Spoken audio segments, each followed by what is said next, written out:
አሰልጣኝ ሚኬል አርቴታ ያደረገው ንግግር በድብቅ ቀርጾ የለቀቀው የአርሰናል ግለሰብ በአርሰናል አመራሮች እየተፈለገ ይገኛል። ፒኤስጂዎችንም የበለጠ እንዳያነሳሳቸው እየተሰጋ ይገኛል። ዝርዝሩ ምን መሰላችሁ?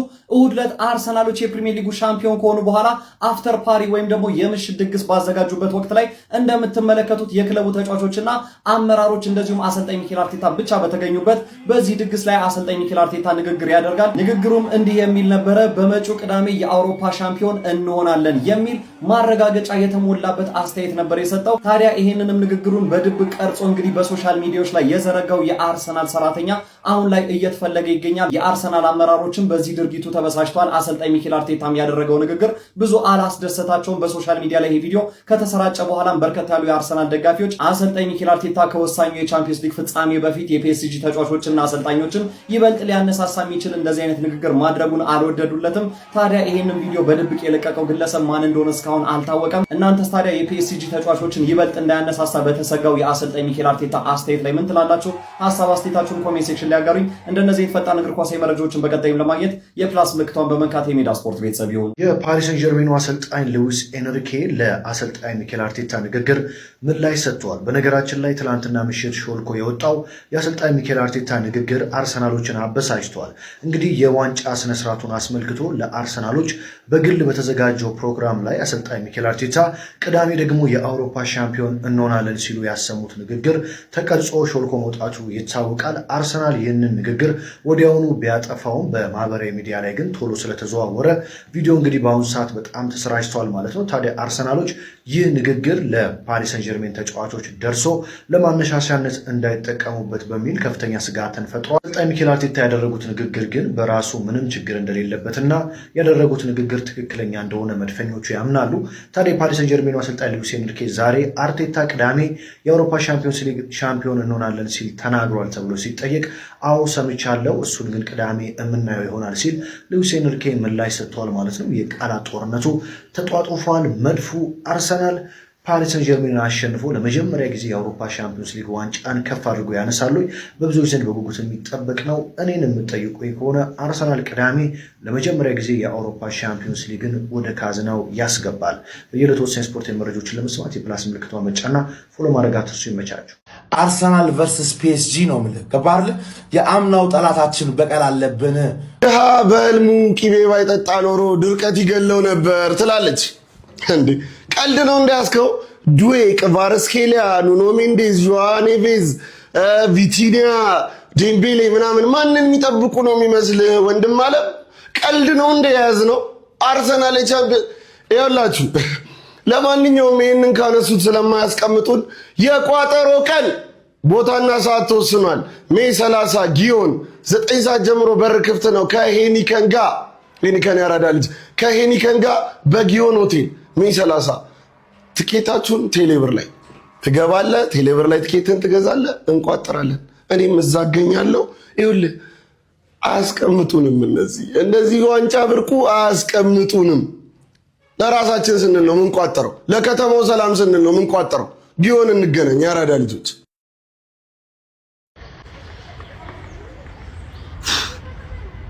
ከባድ ግምት ነው። ቻምፒየንስ ሊግ አርሰናል ከፒኤስጂ አምና አስቀይመውናል። ዘንድሮ እንበቀላለን። ግብ አለት ድገመው። ምናልባት ደንበለ ማን ነበር ያ አንድ እብድ ጉዳት ላይ ነው። እሱ ምንም አታመጡም። አንድ ሺህ አምና ከዋንጫ ጉዞ ያስቆሙ እነሱ ናቸው። ድገመው በላ 3-1 በዚህ ነው የሚያልቀው። 3-1 ቻምፒየንስ ሊግ እንበለዋለን።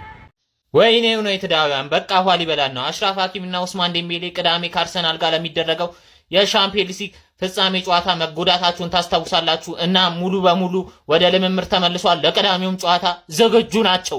ምን ያስደስታል ምረው እያለ ፎቃቃ የዓመቱ ምርጥ አሰልጣኝ በመባል በትናንትናው ምሽት ቦስ ሚኬል አርቴታ ሽልማቱን ተቀብሏል። መውደቅን፣ መነሳትን፣ ማሸነፍን ለኛ ለደጋፊዎቹ ያስተማረው ቦስ ሚኬል አርቴታ የዓመቱ ምርጥ አሰልጣኝ በሚል ሽልማቱን ተረክቧል ማለት ነው። ለመላው የሙስሊም ወንድሞቼ ኢድ ሙባረክ እያልኩኝ ከቦስ ሚኬል አርቴታ ጎን የነበራችሁ ሰዎች እስቲ ኮሜንት ላይ አንዳንድ ቁጥር ጻፉልኝ። ይመቻችሁ። ቅዳሜም ግን ኢድ ነው። መልካም ቀን። እቺን ቪዲዮ ነው ያትስኪ እንግዲህ እንዳያችሁት በቀደም ዋንጫውን መብላታችን ካረጋገጥን በኋላ በደንብ ሰለብሬት ካረጉ በኋላ ለብቻቸው ሄደው ሲያከብሩ አርቴታና የቡድኑ አባላቶች ምናምን ሲያከብሩ አርቴታ ቀጣይ ሳምንት ደግሞ የአውሮፓ ሻምፒዮን እንሆናለን እና ብሎ ሲነግራቸው ነውና እና ከዚህ ቪዲዮ በኋላ በጣም የተቹት ነው በአስገራሚ ሁኔታ። ምንድነው ምን እያሉ የተቹት? በጣም አሮጋንት ነው፣ እንዴት እንደዚህ ብሎ ያወራል ገና ሳይጫወት ምናምን እንዴት እንደዚህ ብሎ ያወራል ምናምን እያሉ ነውና ልንገራችሁ፣ አርቴታ በዚህ ሰዓት ማለት የፈለገውን ነገር ማለት የሚችል ሰው ነው። በነገራችን ላይ አርቱራ የፈለገውን ማለት የሚችል ሰው ነው። እንዴ ሻምፒዮን የሆነ እኮ ማናጀር ነው። ምን ሆናችሁ ነው? ሻምፒዮን የሆነ ማናጀር እኮ የፕሪሚየር ሊግ ሻምፒዮን የሆነ ማናጀር ነውና ድንቅ አሰልጣኝ ነው። ያው ሁላችንም እንደምናውቀው በዚህ እንኳን የሚጠራጠር ይኖራል ብዬ አላስብና የፈለገውን ማለት ይችላል። ሲፈልግ 6 ከተን ነው የምናሸንፈው፣ ሲፈልግ ደግሞ 7-8 ከተን ነው ወር ደግሞ አንድ ለባዶ የምናሸንፈው ወር በወንጎል በኮርና የምናሸንፈው እያለ መናገር የሚችል አሰልጣኝ ነውና ማንም ሊናገረው አይችልም ልላችሁ ብዬ ነውና መብቱ ነው፣ የፈለገውን መናገር ይችላል። በቡድኑ ምን ያህል እንደሚተማመን ነው የሚያሳየውና ፒኤስጂን ዋጋውን እንሰጣቸዋለን ልላችሁ ፈልጌ ነው። አርሲዎች ይመቻችሁ። ይህን ቪዲዮ በደንብ ሼር፣ ኮፒ ሊንክ ያደረጋችሁ እንዲሁም ፎሎ ያደረጋችሁ ሰዎች ፎሎ እያደረጋችሁ እንደዚህ አይነት ደግሞ ማሊያዎችን አሁን የምትፈልጉ ከሆነ ባዮሌ ባሎኝ ከገባችሁ ሶከራቶዝ ላይ እየሄዳችሁ ህላዊ 20 ሚሊዮን ፕሮሞ ኮድ ይጠቀማችሁ በ20% ዲስካውንት ኦርደር ማድረግ ትችላላችሁ። ቤተሰቦች ይመቻችሁላችሁ። ምንድነው ፉከረው ሽለለው? ፒኤስጂን በርነማውዝ ሄዶ አስጠልልህ ወይ ኤቨርተን ሄዶ አስጠልልህ? ራስን ኃላፊነት የምትወስደው ራስ ደግሞ ኃላፊነት ስትወስድ ተመልክተናል። ልክ እንዳለፉት አመታት ሁሉ ዘንድሮም እኮ ልክ ሰዓታችሁ ሲደርስ እኮ አስረክባችሁ ነበር። ልክ ኃላፊነታችሁን ራሳችሁ ስትወስዱ ሲቲን 2 የዋንጫ ጨዋታ ነው ያገኛችሁት እኮ 2 ተሸነፋችሁ። ኧረ በስመ አብ። ልክ ሰዓታችሁ ሲደርስ እኮ አርሰናል ቲንግስ የሚባሉ ነገሮች አሉ። ያንን እኮ በቃ አምጥታችሁታል፣ አርጋችሁታል። በማያገባው ገብቶ ኤቨርተን ቦርነማውዝ ናቸው እንደዚህ ጉድ ያደረጉ እንጂ እናንተማ አስረክባችሁ፣ እናንተማ ጨዋናችሁ፣ እናንተ ምን አረጋችሁ? ለማንኛውም ፔዥን ኤዶ በርነማውዝ ወይ ኤቨርተን አያስጠልላችሁም፣ ራሳችሁ ናችሁ የምትጋፈጡት። ምንድነው ይሄ ፉከራ ሽለላ ምናምን ፒኤስጂ ላይ ምን ሆናችሁ? ከየት ነው ያመጣችሁት ኮንፊደንሱን? እግዚአብሔር በምን ኮንፊደንስ ነው እንዴ? ራሳችሁ በራሳችሁ እኮ ሲቲን እኮ ማሸነፍ እኮ አልቻላችሁም ወሳኝ ሰዓት ላይ። አሁን ለፒኤስጂ ሽለላ? አረ ስለ እግዚአብሔር። ለማንኛውም የኳስ ነገር አይታወቅም። እንደው እንደ ድንገት ካሸነፉ ያኔ የምርም ሊቢያ ነው የሚገኘው፣ የምርም ሊቢያ ነው። እኔ ከባድ ነው። ሰበር ዜና ለቋጣሪያን ማህበር ብራዘሪ ዩሴል ሉጋኖ በደንብ የምንቋጠር ማለት ነውና ጉዳት ላይ የነበሩት ኡስማን ዴምቤሌና አሽራፍ ሀኪሚ ወደ ትሬኒንግ ተመልሰዋል። ለቀዳሚው ጨዋታ ላይም ሬዲ እንደሚሆኑ ታውቋል ማለት ነው። ትሬኒንጋቸውን ዛሬ ባሪፍ መንገድ ሰርተዋል ማለት ነው። ስለዚህ ቋሚ የመሆን ሁላ እድል እንዳላቸው እንደነ ፋብሪዚዮ አይነት ታማኝ የሚዲያ ምንጮች ዘግበውታል ማለት ነው። ይሄም ለቋጣሪያን ማህበር በጣም ትልቅ ዜና ነው። ይመቻቹ። አርሰናል ጨዋታ ተመለከተ ከባድ ነው። አንድ ጨዋታ ስለሆነ ከባድ ነው። ናና ፒኤስጂ የሚሉ ብዙ ወገኖች ሊኖሩ ይችላሉ፣ ግን አንድ ጌም ነው፣ አንድ ዋንጫ ጨዋታ ነው። ፒኤስጂ 5 እንደሚያገባው ሌላ ቡድን ላይ እዚህ አያገባም። በደንብ መናገር ይችላል ወይ በደንብ። አሁን አምና ኢንተር ላይ አግብቷል አይደል? ብዙ ጎል እንደዛ አይነት ጎል አሁን አርሰናል ላይ አያገባም። ባየር ሙኒክ ላይ አግብቷል አይደል? ተገባብቷል። አርሰናል ላይ ግን እንደዛ አታረግም። ስፔሻሊ ደግሞ ቲምበር ሚድን ከሆነ ከባድ ነው። ዩቲዩብ ላይ ቪዲዮ ሰራለሁ በደንብ ጠልቅ የሆነ ሐሳቦችን አንስቼ ምሰራ ይሆናል። ግን በነገራችን በጣም አዲስ አበባ ውስጥ ከፍተኛ የማሊያ እጥረት ተከስቷል። የማሊያ መሸጫ ዋጋም ንሯል። አርሰናል ዋንጫውን ካረጋገጠ በኋላ እንደውም የ1500 ብር ጭማሪ እስከ 1000 ብር ጭማሪ አድርገዋል የማሊያ አከፋፋዮች ቀደም ሲል ከሚመጣበት ዋጋ አንፃር ማለት ነውና ይሄ ከማክሰኞ የበርነማውዝና የማንቸስተር ሲቲ ድል በኋላ ብዙዎች የአርሰናል ማሊያ ለብሰው እሁድ ሴሌብሬት ማድረግ ስለሚፈልጉ ያንን ነገር ግምት ውስጥ ማስገባት ከፍ ብሏል፣ ሂሳብ ከፍ ብሏል፣ ጨምሯልና ያንን ግምት ውስጥ አስገብተው ነው አርኪ ኢቨንት ይሄን ነገር የሚናገረው ማለት ነው። በሰላም ይለቅ፣ በሰላም ደስታችሁን ጨርሱ፣ ጸብ እንዳይፈጠር፣ ከሌሎች ክለቦች ጋር አትጣሉ። በቃ ራሳችሁን ችላችሁ ደስታችሁን ጨርሱ፣ ተዝናኑ።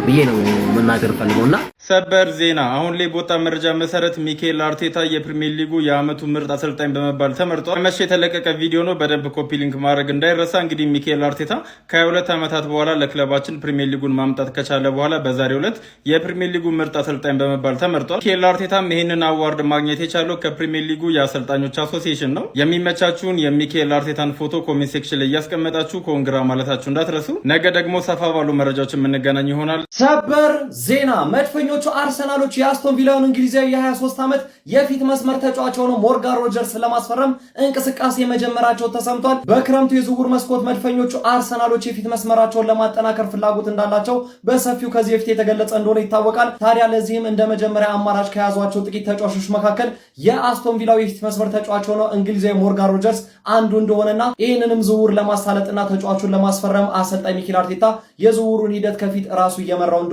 ነው የቶክ ስፖርቱ ታማኙ ጋዜጠኛ አሌክስ ክሩክ እየነገረን የሚገኘው። ለዚህ ተጫዋች አስቶን ቪላዎች 80 ሚሊዮን ፓውንድ በትንሹ ለዝውውሩ እንደሚጠይቁ ይጠበቃል። አለፍ ሲልም ምናልባትም ከ80 ሚሊዮን በላይ ሊጠይቁም እንደሚችሉ እየተነገረ ይገኛል። ታዲያ እናንተስ በዚህ የዝውውር መረጃ ላይ ምን ትላላችሁ?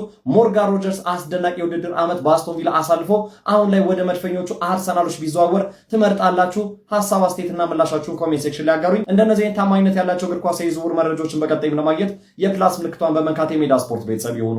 ሰበር ዜና ሞርጋን ሮጀርስን በተመለከተ አንድ ሰበር ዜና ተሰምቷል። ፎሎ ኮፒ ሊንክ ላይክ እያደረጋችሁ እስከ መጨረሻው እንድትከታተሉ ጋብዛችኋለሁ። ክለባችን ሞርጋን ሮጀርስን ለማስፈረም ንግግሮችን አቀላጥፎ እንደቀጠለና አስቶን ቪላ ጋርም የሚደረጉትን ንግግሮች የክለባችን አሰልጣኝ ቦስ ሚኬል አርቴታ እያደረገ እንደሆነ ነው የአሌክስ ክሩክ መረጃ የሚያሳየው። ሞርጋን ሮጀርስ ኤጀንት ጋርም ከወዲሁ ንግግሮች እንደተደረጉና አስቶን ቪላዎችም ከተጫዋቹ ዝውውር እስከ 80 ሚሊዮን ፓውንድ እንደሚፈልጉ ንግግሮችም እየተደረጉ በሄዱ ቁጥር የተጫዋቹ የዝውውር ገንዘብ እስከ 100 ሚሊዮን ፓውንድ ከፍ ሊል እንደሚችል የአሌክስ ክሩክ መረጃ አሳይቷል። እንግዲህ ዝውውሮች ላይ ሚኬል አርቴታ ራሱ ሲገባበት ምን እንደሚፈጠር ሁላችን የምናውቀው ነገር ነው። እናንተስ የአርሰናል ደጋፊዎች ስለዚህ ዝውውር ምን ትላላችሁ? ሀሳባችሁን ኮሜንት ሴክሽን ላይ ያስቀምጡልኝ።